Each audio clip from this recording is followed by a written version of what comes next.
अस्सलाम वालेकुम, welcome back to another video of Laravel installment application dashboard application.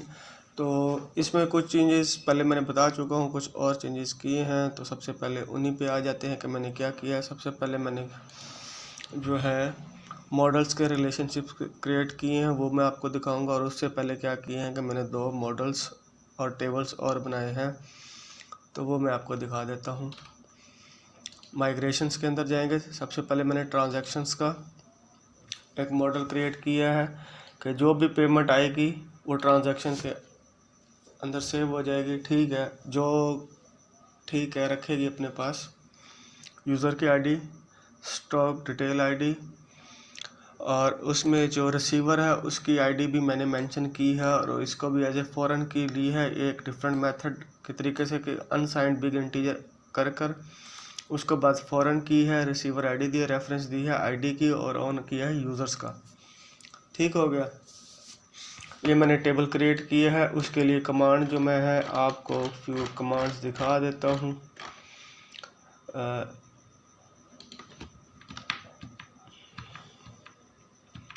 ये transaction की मैंने कमांड रन की है, लास्ट पे आपको नज़र आ रही होगी ये वाली। ठीक है, और मैंने कमांड रन की थी। उसके बाद ट्रांजैक्शन की माइग्रेशन आ गई, वो मैंने की। और उसके बाद जो मैंने की थी बैलेंस की ट्रांजैक्शन रन की थी।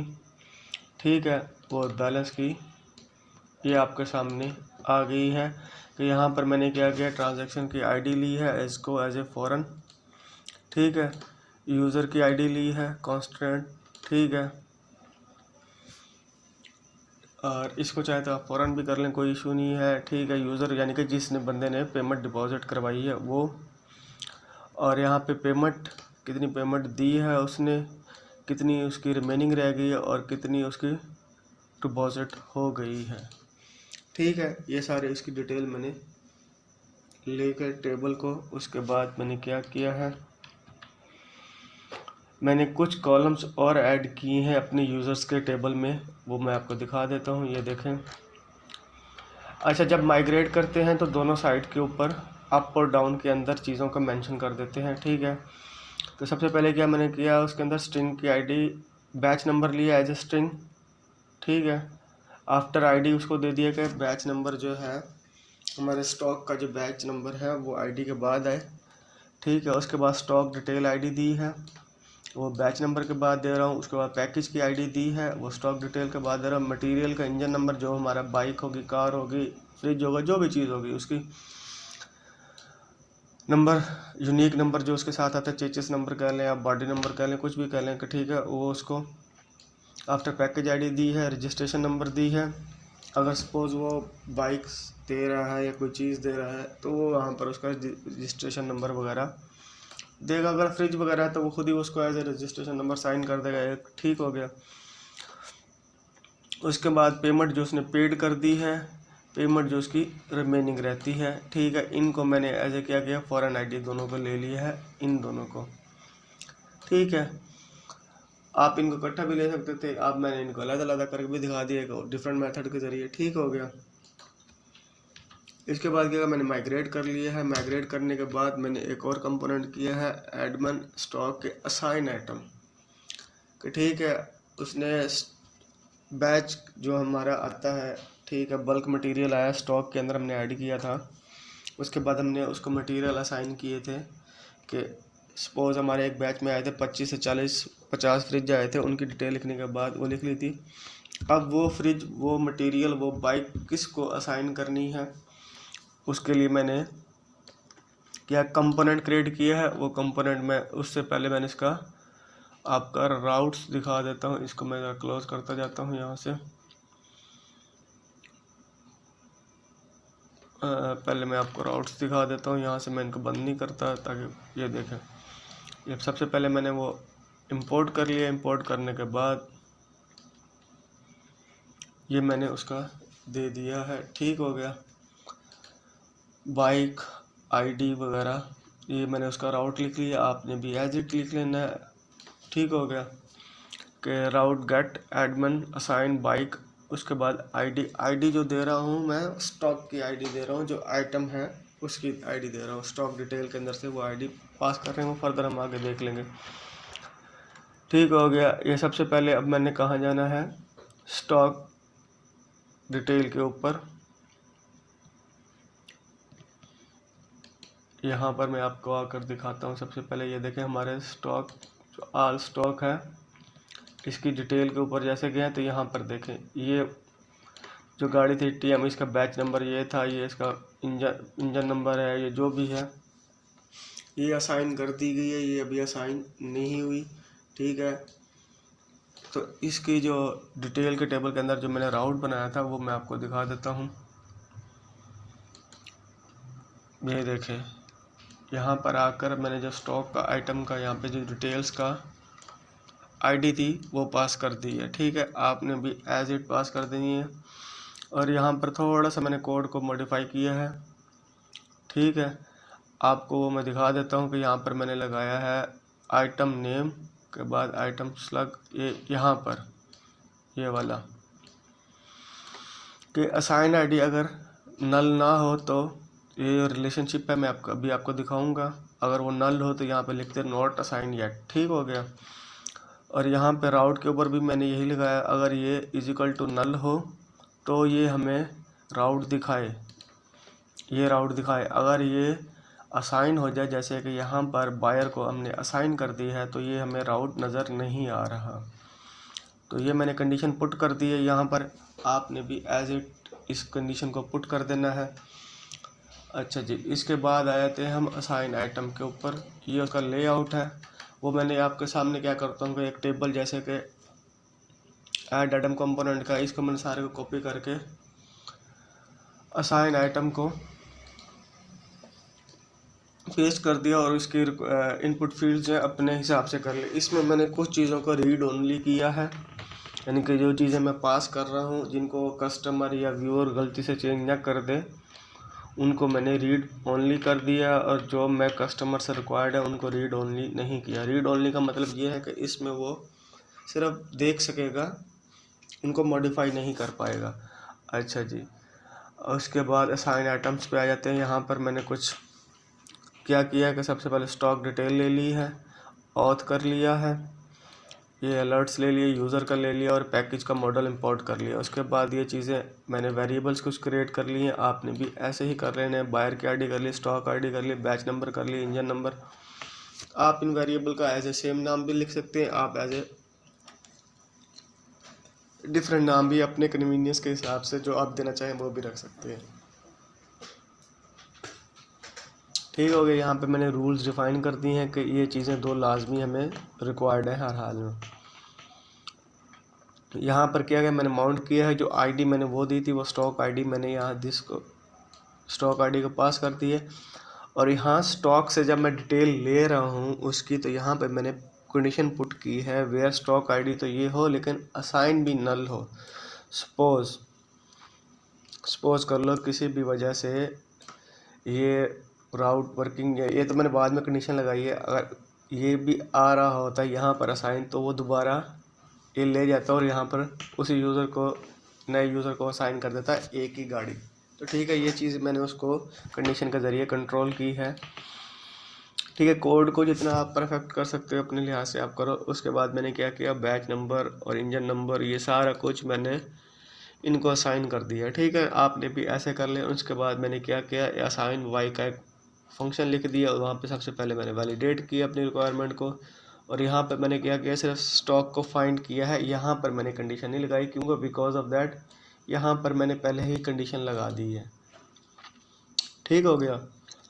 चाहता तो मैं इसको ट्राई के अंदर कैच करवा कर दोबारा उसको आगे भी दिखा सकता था, लेकिन वो इसलिए नहीं दिखाया क्योंकि मैंने वहाँ पे राउट के ऊपर कंडीशन लगा दी थी कि जैसे ही वो नल नहीं होगा वो ऑटोमेटिकली वहाँ से डिसअपेयर हो जाएगा। वरना अगर आप नहीं कहते तो आप इसी तरह ट्राई के ज़रिए ट्राई कैच कर सकते हो। ठीक है, ट्राई कैच करने के बाद यहाँ पर जब आप ये दिखा रहे हो अलर्ट की जगह, ठीक है, एरर वगैरह, तो यहाँ पे आप डायरेक्ट रीडायरेक्ट कर सकते हो। ठीक है, कैच के अंदर आपने ये चीज़ इंपोर्ट नहीं करना और रीडायरेक्ट करके दोबारा उसी राउट पे वापस ले जा सकते हो। With few message alert message दे सकते हो कि आप ये गाड़ी पहले असाइन है या इस तरह का कुछ आप जो आपको मुनासिब लगे, ठीक है ना, वरना ये कोड भी वैलिड और परफेक्ट का फाइन काम कर रहा है। आप इसको मज़ीद अपने हिसाब से, आपको लगता है कि आप इसको अपनी टेक्निक या दिमाग के लिहाज से मॉडिफाई कर सकते हो तो आप करो, ठीक है। और स्टॉक असाइन में मैंने क्या किया, सिर्फ मैंने बायर की आईडी पास की, क्योंकि बाकी की डिटेल हमने पहले ही, मैं आपको यहाँ पर दिखा देता हूँ। स्टॉक डिटेल्स के अंदर हम क्या करते हैं कि पहले बाकी इन्फॉर्मेशन तो हमने पहले ही पास आउट की हुई है, सिर्फ हमारी ये नल होती है। तो इसको मैंने यहाँ पर अचीव किया, इसको सिर्फ वही देकर यहाँ पर मैंने सेव कर दिया, ठीक हो गया। उसके बाद क्या किया, मैंने यूज़र को फाइंड किया, बायर को, उस बायर को यूज़र्स के अंदर, उसके अंदर मैंने जो माइग्रेशन के ज़रिए कॉलम ऐड किए थे, उन कॉलम को मैंने रिक्वायर्ड अपनी फील्ड के जो हमने ये चीज़ें थी वो पास कर दी थी। पेमेंट वगैरह मैंने यहाँ से पास नहीं की, वो जब हम ट्रांजैक्शन के ज़रिए कस्टमर से पेमेंट लेंगे तब उसको वहाँ पर पास करेंगे। अच्छा जी, ये करने के बाद मैंने सेव कर दिया और यहाँ पर मैंने अलर्ट सक्सेस का मैसेज करके कर दिया। अच्छा जी, जो यूज़र्स मैंने आगे पास किए हैं, ठीक है, अभी मैं आपको दिखाता हूँ। सपोज यहाँ पर हम इसको असाइन करने जाते हैं, तो यहाँ पर ये देखें जो यूज़र्स हैं ये सिर्फ वही यूज़र्स, ठीक है, ये वाले यूज़र और ये पैकेजेस, ठीक है ना। तो यहाँ पर सिर्फ वही यूज़र असाइन किए हैं मैंने कि यू टाइप उसकी यूज़र हो, कंडीशन फिट कर दिया, और डिटेल आईडी नल हो उसकी, और पैकेज आईडी भी नल हो। ये दोनों कंडीशनें, तीनों कंडीशनें मीट करे तो उसके बाद जो यूज़र्स अवेलेबल होंगे सिर्फ उन्हीं यूज़र्स को मैंने पास किया। सपोज़ मैं आपको दिखा देता हूँ यहाँ पर कि हमारे यहाँ पर मैं यूज़र्स को लेकर जाता हूँ। ये देखें जी, मोहम्मद अरहान के नाम से जो हमारा एक यूज़र है उसको मैंने ये गाड़ी असाइन कर दी है, ठीक हो गया। यहाँ ये उसकी डिटेल सारी यहाँ पर आ रही है, तो आप देखें यहाँ पर मैं सारे दिखा रहा हूँ, सारे यूज़र्स आ रहे हैं लेकिन मोहम्मद अरहान नहीं आ रहा, ठीक है ना। क्यों? बिकॉज ऑफ दैट कि हमने उसको गाड़ी पहले ही असाइन कर दी है, वो वैलिड नहीं है, ठीक है। एक बंदा एक शनाख्ती कार्ड पर एक ही चीज़ लेके जाएगा, ठीक है, वो दूसरी नहीं लेके जाएगा। अगर वो दूसरी लेगा तो एज ए सेकंड यूज़र वो बीच में इंस्टॉल होगा, क्योंकि मेरी रिक्वायरमेंट कुछ इस तरह की है कि एक यूज़र एट ए टाइम वन, क्लाइंट की रिक्वायरमेंट जो मेरे पास आई है वो एट ए टाइम वन ही चीज़ ले जा सकता है, दो चीज़ें नहीं करके सकता जब तक वो प्रीवियस ना करे कि वो उसको अपना कुछ राइडर टाइप चीज़ बनाने की कोशिश कर रहा है, बाइकें देनी है, वो उससे अपना ही काम लेगा और उसको बाइक देगा, ठीक है, वो उस काम करेगा और उसी से उसको पेमेंट और रिटर्न कमाएगा खुद भी और उसको रिटर्न भी करेगा। पैकेज मैंने यहाँ पर कर लिया है। अब यहाँ पर क्या करेगा, यूज़र आकर अपने रजिस्ट्रेशन नंबर, ठीक है, सपोज 72 कर देते हैं, देगा। हम बायर सेलेक्ट कर लेते हैं, जॉन कार्टर, जैकवान कार्टर प्रोफेसर, ठीक है, और पैकेज सेलेक्ट कर लेते हैं। इस दफ़ा मैं 20 सेलेक्ट कर लेता हूँ। जैसे मैं इसको करता हूँ, ये देखें यहाँ पर ऐड हो गया। अब वापस मैं जाता हूँ स्टॉक के ऊपर, यहाँ पर इसकी हम डिटेल देखते हैं। देखें ये इसको असाइन हो गया है और यहाँ पर भी वो ख़त्म हो गया है, ठीक हो गया। तो ये मैंने इस तरह फंक्शनैलिटी अचीव की है। आप सोच रहे होंगे हमने तो यार आईडी दी थी, ठीक है, यहाँ पर तो ये यूज़र्स के नेम कैसे आए हैं तो उसका मैं बता देता हूँ। अब मैं आपको आता हूँ स्टॉक डिटेल असाइन आइटम्स के ऊपर, मैं स्टॉक डिटेल्स के अंदर ही आता हूँ। ये देखें यूज़र आइटम नेम, तो मैंने क्या किया है, ये देखें मॉडल्स के अंदर रिलेशनशिप्स कुछ क्रिएट्स की हैं, वो मैं आपको दिखा देता हूँ। ये देखें आइटम के अंदर क्या किया है कि स्टॉक डिटेल का ये मैंने एक चीज़ कर दी। आपने भी ऐसे करना है कि आइटम एक आइटम्स यानी कि जो हमारा बेसिक बैच आएगा एक आइटम का, यानी फ्रिज आइटम है या जो भी है, उसकी डिटेल्स काफ़ी हो सकती हैं, एक नहीं हो सकती, हैज़ मैनी डिटेल्स, यानी कि उसके अंदर 25 आइटम आए हैं तो 50 आइटम आए हैं। तो ठीक है, उसको मैं किस चीज़ पे कर रहा हूँ, बैच नंबर के ऊपर कर रहा हूँ, ना कि मैं उसकी आईडी के ऊपर कर रहा हूँ, ठीक है। जो बैच नंबर होगा उसके बेस के ऊपर मैं उसके साथ उसका रिलेशनशिप बिल्ड कर रहा हूँ, ठीक हो गया। और उसके बाद आ जाता है पैकेज, आ जाता है पैकेज के अंदर मैं क्या कर रहा हूँ कि पैकेज जो है उसके साथ यूज़र का रिलेशनशिप क्या है, पैकेज की आईडी के बेस के ऊपर हैज़ वन रिलेशन है, यानी कि एक यूज़र, यानी कि सपोज अरहान ने बाइक खरीदी है तो उसने किसी एक पैकेज के अगेंस्ट सेलेक्ट करके वो चीज़ खरीदी होगी, ठीक है। स्टॉक डिटेल के अंदर आते हैं तो यहाँ पर आइटम जो है मैंने उसको बताया कि एक होगा, उसका रिलेशनशिप वन है, यूज़र्स को ये बिलोंग करता है, ठीक है। यहाँ पर जो है मैं यूज़र्स को बिलोंग करवा रहा हूँ, ठीक है। बिलोंग से मतलब होता है ये इसी चीज़ को प्रेफर्ड यानी कि इसी के साथ रिलेट करती है। और बायर को भी मैं इसी तरह कर रहा हूँ, और यहाँ पर मैं क्या कर रहा हूँ, असाइन आईडी कर रहा हूँ, ठीक है ना। यूज़र के लिए मैंने कोई आईडी यूज़ नहीं की, यानी कि यूज़र सपोज जो अब रिसीवर है या जो एडमन है उसने जिसने ये आइटम डिटेल डाली थी या जिसने आगे सेल की है, तो उसकी आईडी के लिए मैं क्या कर रहा हूँ, उसकी डिटेल देखने के लिए यूज़र का यूज़ करूँगा।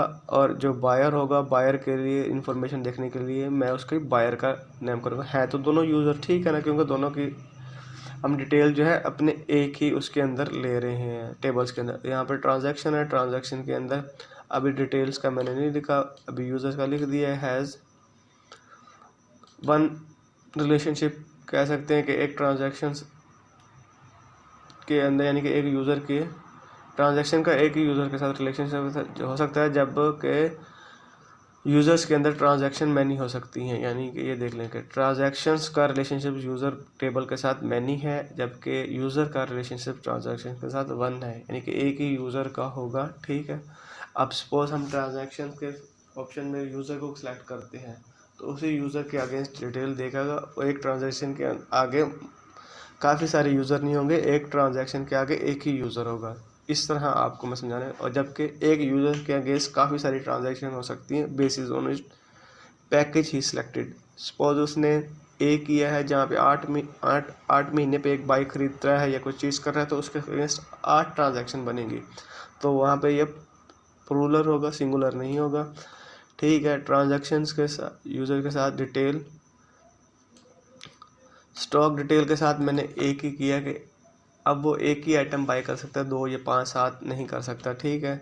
और बैलेंसेस के साथ हैज़ मैनी कर दी है, ठीक है, कि इसी तरह के एक यूज़र के बैलेंसेस के अंदर काफ़ी बैलेंसेस वो ऐड कर सकता है, रिमेन जैसे वो मैंने बैलेंसिंग में दिखाया है।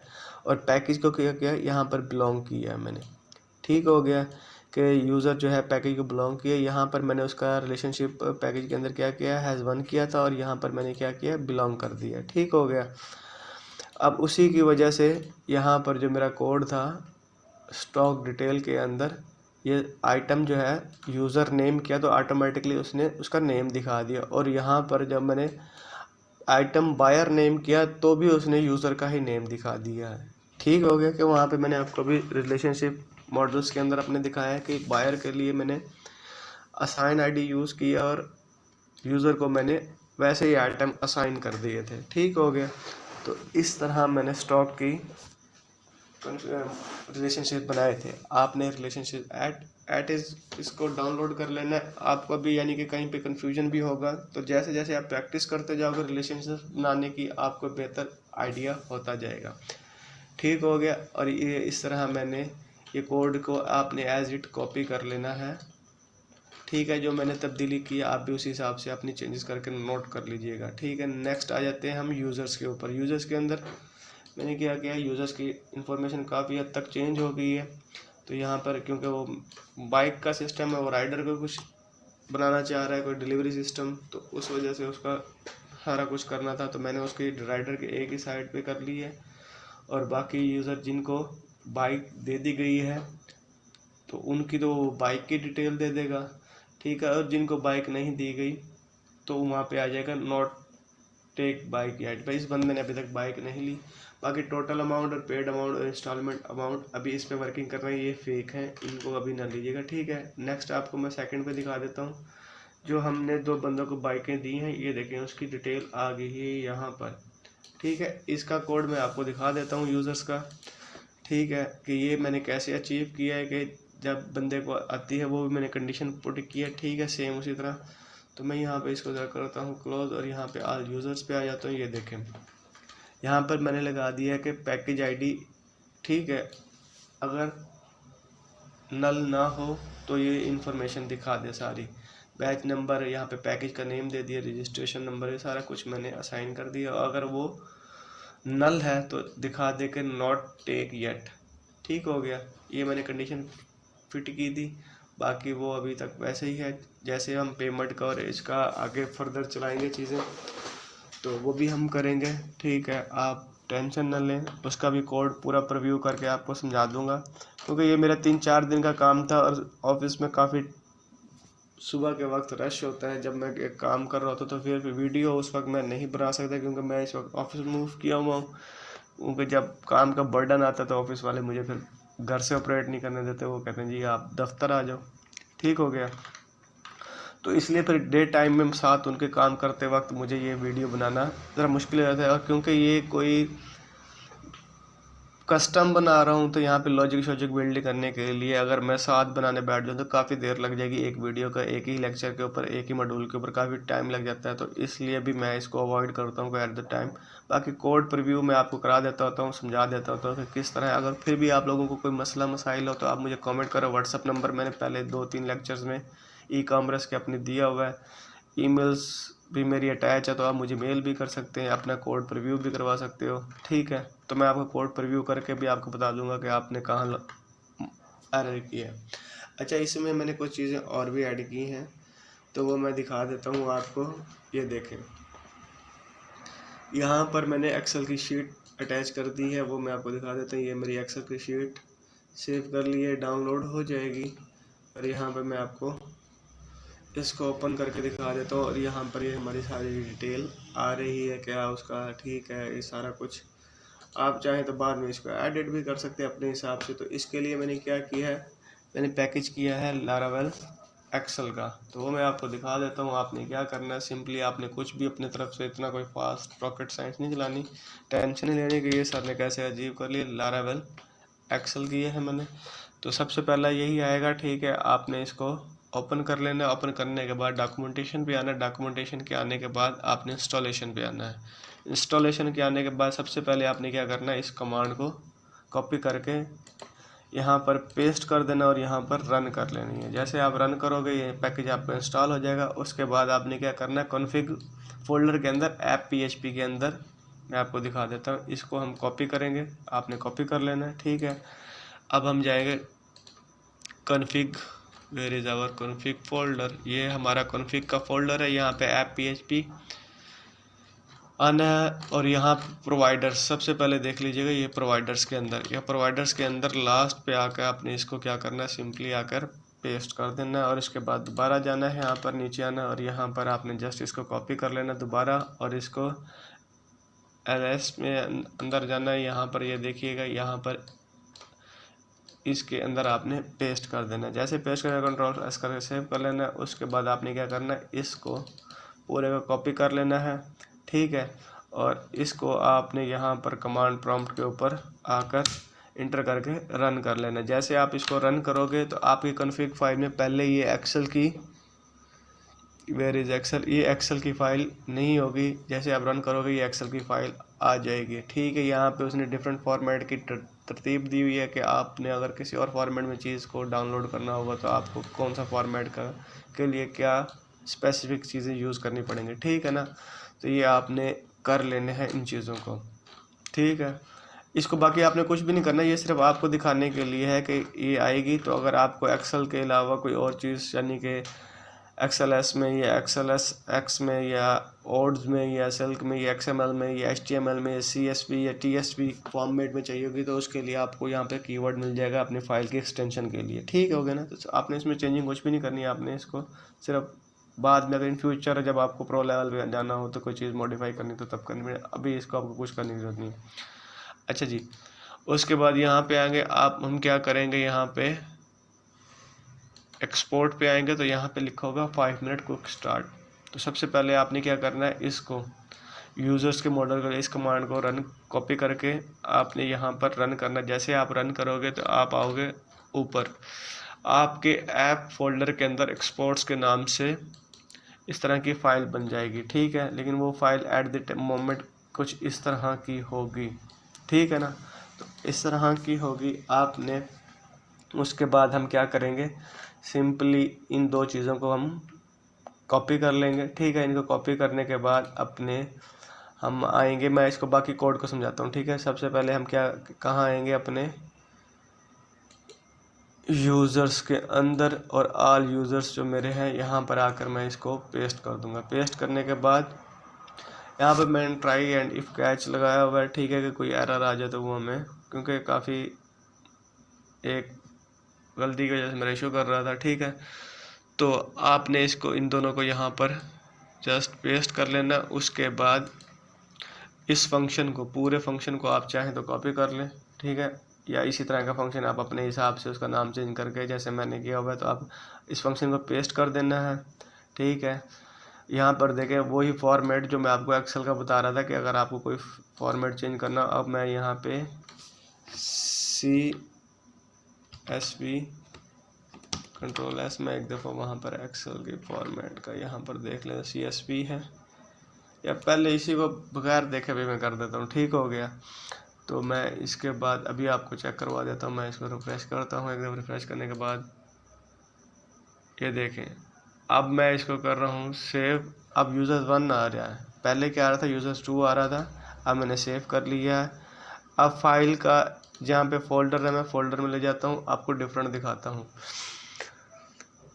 व्यू आइकन्स लार्ज, ये देखें जो मैंने CSV के फॉर्मेट में की है वो कुछ इस तरह से मुझे फाइल दिखा रहा, और जब मैंने XLSXV के नाम से किए थे, XLSX के नाम से फाइल डाउनलोड की थी, वो कुछ इस फॉर्मेट में मुझे नज़र आएगी, ठीक हो गया। तो ये डिफरेंस होता है, बाकी कोई वो नहीं होता, ठीक है। आपने यहाँ पर पेस्ट कर लेना, उसके बाद उस फंक्शन को जस्ट आपने क्या करना है, हमने कॉपी कर लेना, कंट्रोल C करने के बाद हम आएंगे अपने ऑल यूज़र्स के कंपोनेंट में, और आकर जहाँ पर हमने ये फाइल लगाई हुई थी, यहाँ पर मैं आप फंक्शन लिख दें। आपको फंक्शन के अंदर वार क्लिक के अंदर जाकर इस फंक्शन को पेस्ट कर देना है, ठीक है। आपको इस तरह राउट क्रिएट करने की कोई ज़रूरत नहीं है, लाइववायर आपको इस तरह भी डाटा दे देगी। अब जब इनिशियल स्टेज पर आप डाटा देखोगे तो मैं आपको दिखाता हूँ, यूज़र्स बंद कर दिखा रहा हूँ। तो जब आप इनिशियली तौर पर डाटा लेते हो तो ये बाय डिफ़ॉल्ट ये हेडिंग्स नहीं आती, ठीक है। डाटा के साथ सिर्फ डाटा आता है, हेडिंग्स नहीं आती। तो हेडिंग्स को लाने के लिए हम क्या करते हैं, इसके अंदर डिफरेंट पैकेजेस होते हैं, मेथड्स वगैरह, हम उनको यूज़ करते हैं। उसके लिए मैंने क्या यूज़ किया है, यहाँ पर देखिएगा, एक्सपोर्ट पैकेज, वो कहाँ गई फाइल मेरी, एक्सपोर्ट पैकेज, ये यूज़र एक्सपोर्ट्स के अंदर क्या किया मैंने, यहाँ पर विद हेडिंग्स और शुड ऑटो साइज। अब ऑटो साइज यूज़ ना करें, मैंने साइजिंग के लिए होती है, अभी ये पैकेज यूज़ नहीं किया, तो आप विद हेडिंग्स यूज़ करोगे, ठीक है। और उसके बाद क्या करोगे, इस तरह आप एक फंक्शन बनाओगे, अरे बनाओगे और रिटर्न कर दोगे ये। और यहाँ पर आप हेडिंग अपनी मर्ज़ी से भी लिख सकते हैं, जो जो चीज़ें आपको चाहिए वो हेडिंग चाहिए। अगर आप सारी हेडिंग लिखोगे तो बाय डिफ़ॉल्ट सारा डाटा आता है, लेकिन आपको कुछ पर्टिकुलरली डाटा फॉर्मेट का चाहिए, यानी कि हमें suppose password, secrets, authentication, verification, इन चीज़ों की ज़रूरत नहीं है। तो हम सिर्फ यहाँ पर क्या लिखेंगे, यूज़र सेलेक्ट, ठीक है, और वो चीज़ें पुट कर देंगे जो चीज़ें हमें चाहिए। इसके बाद मैंने एक और चीज़ की, यहाँ पे कंडीशन लगाई है कि यू टाइप, सिर्फ यूज़र का USR जिसकी टाइप होगी उन्हीं का डाटा दे, एडमन का ना मुझे डाटा सेंड करे। एडमन हमें पता है एडमन कौन होगा, ठीक हो गया ना, ये हमें। तो आपने भी इसी तरह इन चीज़ों का, मैं इसको ज़रा आपकी आसानी के लिए करता हूँ, इसको ब्रेक करके 2 लाइन्स में करता हूँ, और इसको भी मैं ब्रेक करके, ताकि आप आसानी से इसको कोड को रीड करके समझ लो कि यहाँ पर हमें ये जो मैंने कॉलम्स के नाम दिए हैं, यही कॉलम्स का डाटा मुझे मिलेगा, ठीक है। और यहाँ पे जो इनकी हेडिंग होगी ये वाली, उनका मैंने नाम दिया है, ठीक है। आप यानी कि आईडी की जगह पे कर दे सकते हो, सीरियल नंबर भी कर दो तो उसको अफेक्ट नहीं है, वो बाय डिफ़ॉल्ट इसकी जगह आईडी ही देगा, जैसे हमने बैच नंबर ये कर रहे हैं इसी तरह देगा, ठीक हो गया ना। ये हम पे नाम है कि हम अपनी एक्सेल शीट फाइल के अंदर उस हेडिंग को किस नाम से लेना चाह रहे हैं, ठीक है। वो कॉलम वाले नाम नहीं दिखाएगा, जो आप हेडिंग का नाम दिखाओगे, हेडिंग का चूज़ करोगे, वही हेडिंग के आगे पर्टिकुलर डाटा जो आप यहाँ पर पुट कर रहे हो, डिटेल तरतीब दे रहे हो, उस हिसाब से उसकी डिटेल आपको दे देगा, ठीक हो गया। तो हमने ये मैंने पुट किया है कि मुझे सिर्फ ये इन्फॉर्मेशन चाहिए, बाकी फर्दर जो मेरे यूज़र्स के अंदर है, ये देखें मुझे ये, जैसे कि यहाँ से ये ना मुझे इसकी ना ये ईमेल वेरीफाइड, ना इसका पासवर्ड, ये चीज़ें मुझे नहीं चाहिए, ठीक है। तो इसके लिए मैंने क्या कि मैंने सिर्फ उसकी पर्टिकुलर जो चीज़ें थी जो मुझे चाहिए थी वो मेंशन कर दी कि सिलेक्ट की है कि ये चीज़ें सिलेक्ट हों, हो इन्हीं की डिटेल दिखाए, बाकियों की मुझे कोई डिटेल नहीं चाहिए। ठीक हो गया ना। तो आपने भी इसी तरह कर लेना है। और यहाँ पर आपने क्या करना है, एक पैकेज और यूज़ करोगे, इंपोर्ट करोगे, ठीक है, वो है यूज लैमिनेट स्पोर्ट्स कलेक्शन। ठीक है, वो कलेक्ट करेगा। इसके लिए हम ये कलेक्शन लिख रहे हैं। ठीक है, यहाँ पे कलेक्शन लिखेंगे। बाय डिफ़ॉल्ट आप चेक करेंगे तो इसके साथ ये देखेंगे कलेक्शन नहीं आ रहा, ना ही यहाँ पर भी कलेक्शन, सॉरी, यहाँ पर भी कलेक्शन नहीं है और यहाँ पर भी कलेक्शन ना ही विद हेडिंग्स वगैरह हैं। तो आपको हेडिंग्स के साथ इस तरह डिटेल चीज़ें कर सकते हैं। ठीक हो गया। तो ये मैंने पैकेजेस इंस्टॉल किए थे, जो मैंने उनकी सारी डिटेल आपको बता दी है। आपने एज इट इसको करते जाना है। अगर आपको कोई इशू आए, कोई मसला है किसी पैकेज का, तो गूगल करो, गूगल से भी हल ना हो तो मुझसे रब्ता करो, मैं आपको बताऊंगा उसके बारे में। ठीक है, कोई किसी भी किस्म के डाउट्स हो तो मुझसे क्लियर करवा सकते हैं, कमेंट्स में बताएंगे, मैं आपको उसका जैसे मैं फ्री होऊंगा तो आपको करवाऊंगा। ठीक हो गया, ओके हो गया। तब तक अपना ख्याल रखो, मिलते हैं नेक्स्ट वीडियो नेक्स्ट लेक्चर में। ठीक है, इसके बाद मैंने एक और भी पैकेज किया, लेकिन अभी वो पैकेज मैंने यूज़ नहीं किया। इनवॉइस के लिए, लारावेल डेली इनवॉइस के लिए, वो इनवॉइस जब हम क्रिएट करेंगे तो उसका भी बताऊंगा कि उसको मैंने इम्प्लीमेंट कैसे किया है और सारा कुछ वगैरह वगैरह। ठीक हो गया, तब तक अपना ख्याल रखिए, मिलते हैं नेक्स्ट वीडियो में। ठीक है, चैनल को सब्सक्राइब करने के साथ शेयर करें, कमेंट करें, बेल का नोटिफिकेशन ऑन करें। सी यू नेक्स्ट टाइम। अल्लाह हाफिज़।